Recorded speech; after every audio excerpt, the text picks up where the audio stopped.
Bismillahirrahmanirrahim. Assalamualaikum warahmatullahi wabarakatuh.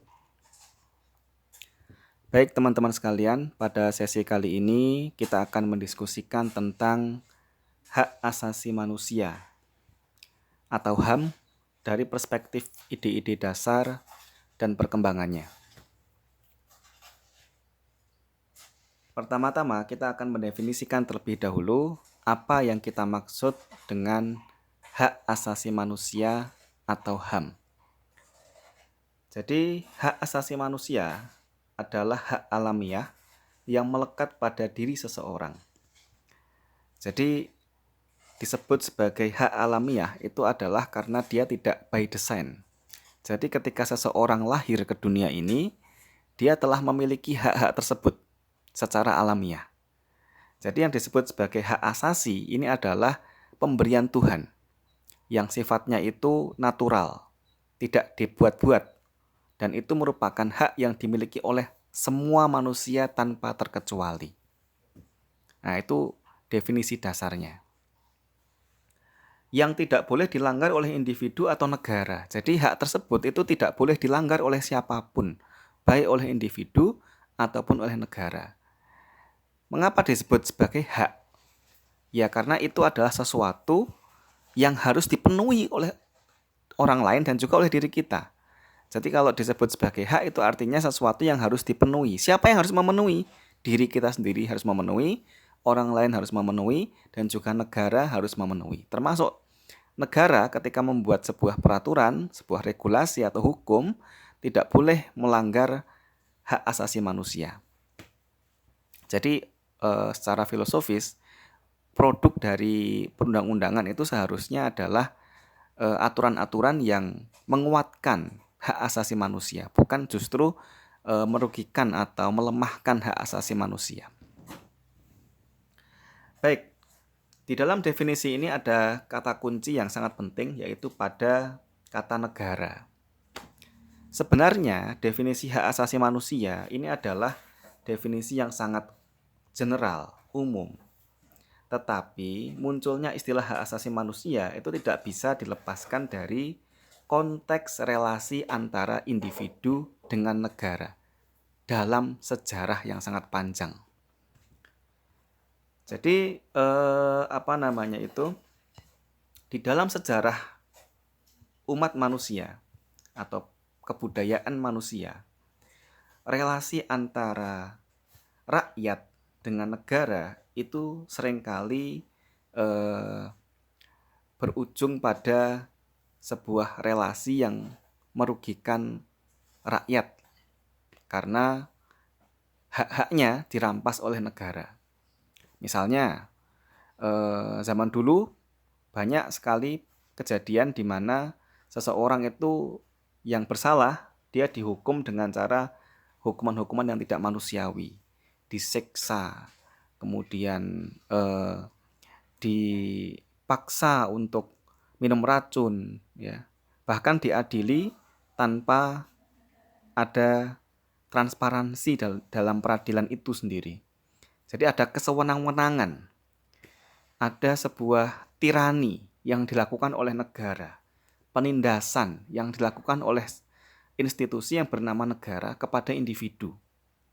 Nah, makanya muncul ide tentang hak asasi manusia yang itu tidak boleh dilanggar oleh siapapun, apalagi negara. Nah, jadi sekali lagi meskipun definisi hak asasi manusia ini sebenarnya sangat general sifatnya, tetapi dalam definisi ini sebenarnya ada konteks khusus sehingga muncul ide tentang hak asasi manusia, yaitu karena adanya relasi antara individu dengan negara yang merugikan hak-hak individu dalam sejarahnya. Baik, sekarang kita akan berbicara tentang perkembangan ide hak asasi manusia. Jadi ketika kita berbicara tentang hak asasi manusia, itu sebenarnya adalah sebuah konsep, sebuah ide yang berkembang. Bukan sebuah ide yang statis, tapi dia berkembang mengikuti laju perkembangan zaman. Ada 3 tahapan perkembangan ide hak asasi manusia.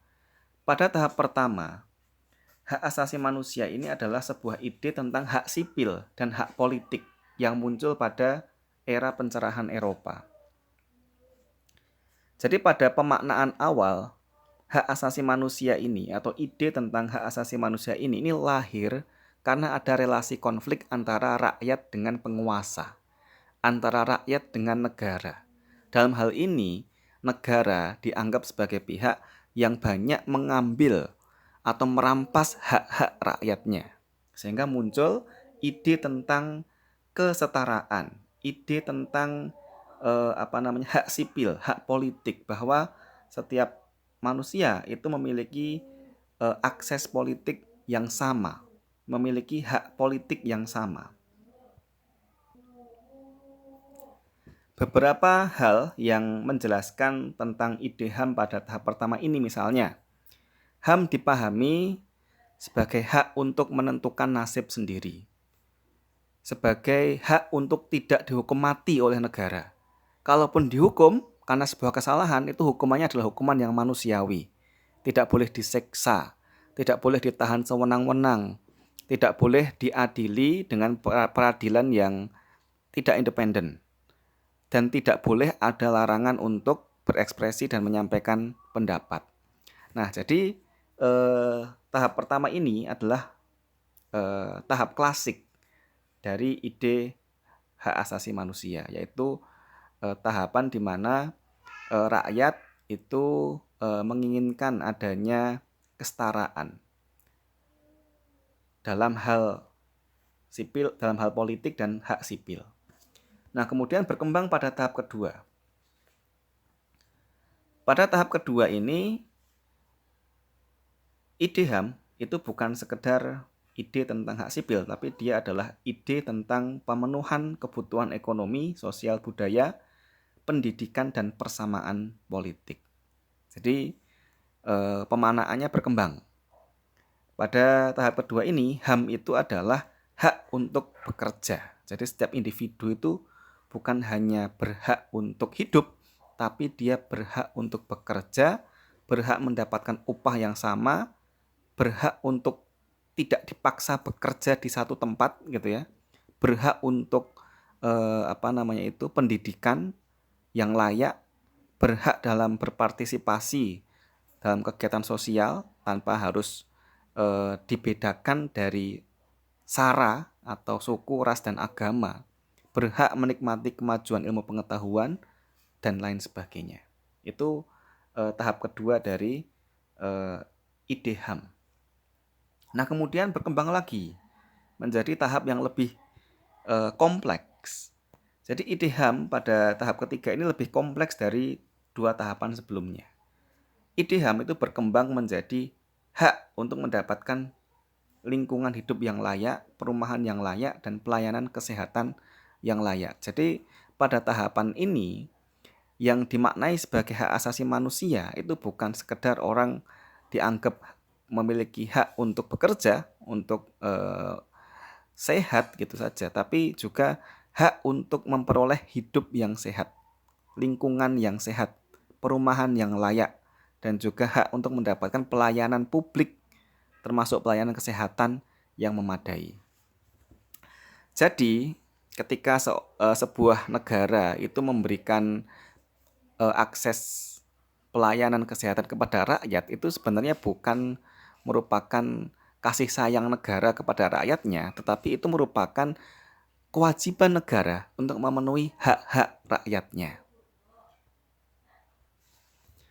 Nah, dalam 3 tahapan ini ada satu kesamaan yang menyambungkan antara ketiganya, yaitu adanya relasi antara individu dengan negara. Baik pemaknaan HAM pada tahap pertama, kedua, atau ketiga, semuanya itu merupakan pemaknaan yang menggambarkan relasi antara individu dengan negara. Mengapa demikian? Karena di dalam sejarah umat manusia, dari dulu sampai saat ini, pihak yang dianggap memiliki pelanggaran HAM terbanyak itu adalah negara. Makanya kalau kita berbicara tentang contoh-contoh pelanggaran HAM, misalnya di Indonesia saja, contoh pelanggaran HAM itu apa? kita akan menemukan beberapa, misalnya pada zaman Orba dulu ada istilahnya Petrus atau penembak misterius gitu kan, yang dulu dituduhkan kepada negara. Kemudian ada peristiwa Talang Sari gitu ya. Kemudian peristiwa Trisakti dan lain sebagainya. Semua peristiwa-peristiwa tersebut dituduhkan kepada negara. Nah, kemudian kita akan berbicara tentang genealogi atau asal-usul dan perkembangan ide tentang hak asasi manusia. Jadi ide tentang HAM ini menjadi salah satu ide mainstream yang mendominasi alam berpikir umat manusia pada abad 18-19. Akan tetapi substansi dari HAM ini sebenarnya sudah ada sejak zaman kuno. Jauh sebelum zaman modern, sebelum abad 18 itu sebenarnya sudah ada ide tentang hak asasi manusia meskipun tidak disebut sebagai hak asasi manusia. Plato, Aristoteles itu juga sudah membahas tentang apa yang hari ini kita sebut sebagai hak asasi manusia. Sebelum Plato, sebelum zaman Aristoteles, di dalam kitab suci agama-agama besar juga sudah disebutkan ajaran-ajaran tentang hak asasi manusia yang kemudian menjadi sebuah ide yang mainstream pada abad 18, abad 19. Akan tetapi kita akan memulai genealogi dari ide hak asasi manusia ini dari masa Thomas Aquinas yang hidup pada abad 13. Jadi pemikiran Thomas Aquinas itu sangat berpengaruh di Eropa. Karena dia adalah seorang agamawan sekaligus seorang filsuf. Yang mana agamawan itu di dalam kultur masyarakat Eropa itu memiliki posisi yang sangat tinggi. Jadi Thomas Aquinas ini menolak adanya perbudakan karena baginya perbudakan itu adalah sebuah proses di mana hak merdeka seorang manusia itu diambil atau direnggut. Jadi Aquinas tidak mengakui legitimasi dari perbudakan karena perbudakan itu dianggap meniadakan ide-ide utama hak asasi manusia. Nah, kemudian Thomas Aquinas nanti juga akan ide tentang kebebasan tadi itu kemudian dilanjutkan oleh Hugo Grotius. Ini abad 16. Grotius juga menyuarakan konsep tentang kebebasan dan kemerdekaan manusia sebagai individu. Bukan hanya sebagai warga negara, tapi sebagai individu. Manusia itu pada hakikatnya harus memiliki independensi, harus memiliki kebebasan, dan dia statusnya sama dengan manusia yang lainnya. Kemudian pada masa berikutnya ada kita kenal John Locke ya. Abad 17 ini sudah menjelang abad modern. Bahkan sudah masuk ke abad modern. John Locke juga menyampaikan hal yang sama.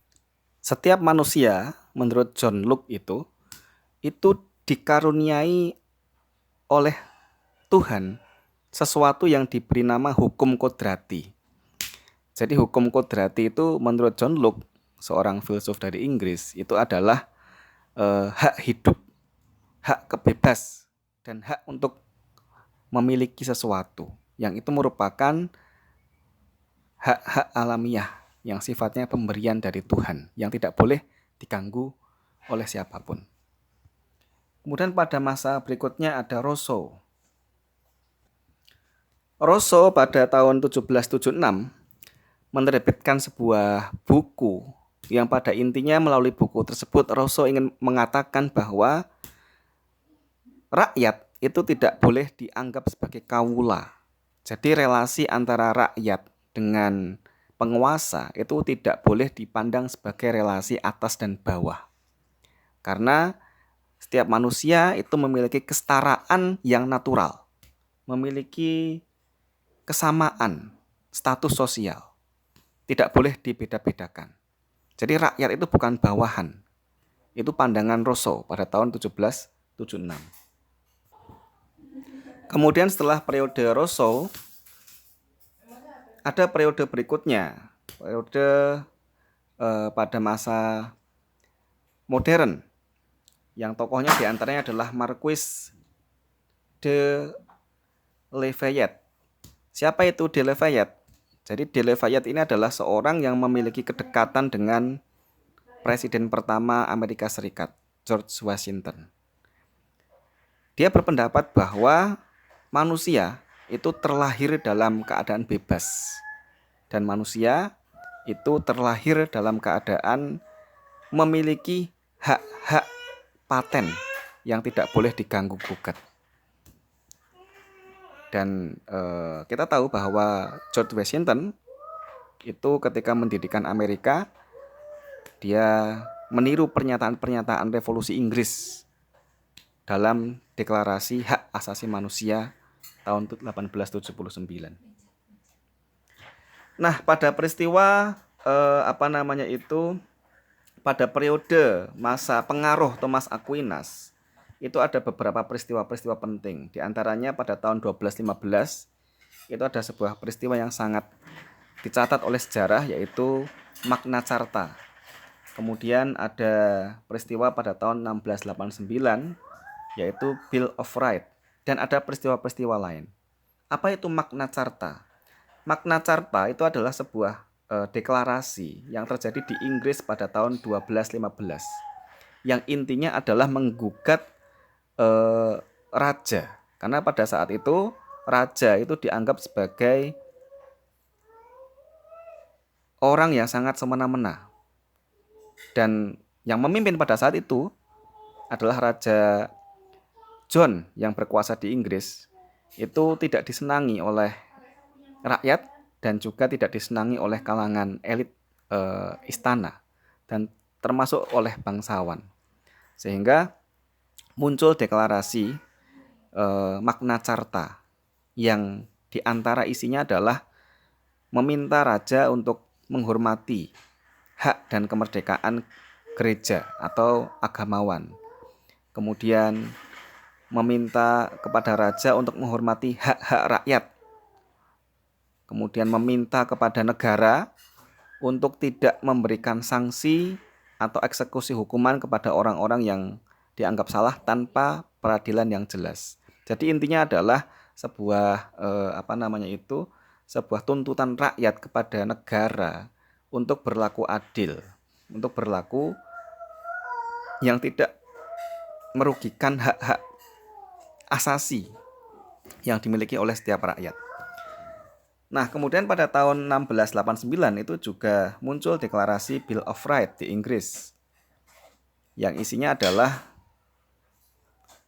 tentang kebebasan dalam pemilihan anggota Senat, atau kalau dalam bahasa sekarang pemilihan anggota parlemen. Kemudian tuntutan untuk kebebasan berpendapat dan tuntutan bahwa raja atau kepala negara itu tidak absolut, tidak boleh semena-mena. Nah, kemudian tahun 1789 itu pada periodenya Marquis de Lafayette itu muncul deklarasi HAM di Amerika yang kita kenal sampai hari ini. Baik teman-teman sekalian, itu tadi adalah sekilas pengantar tentang ide dasar dan perkembangan hak asasi manusia. Semoga bermanfaat. Wassalamualaikum warahmatullahi wabarakatuh.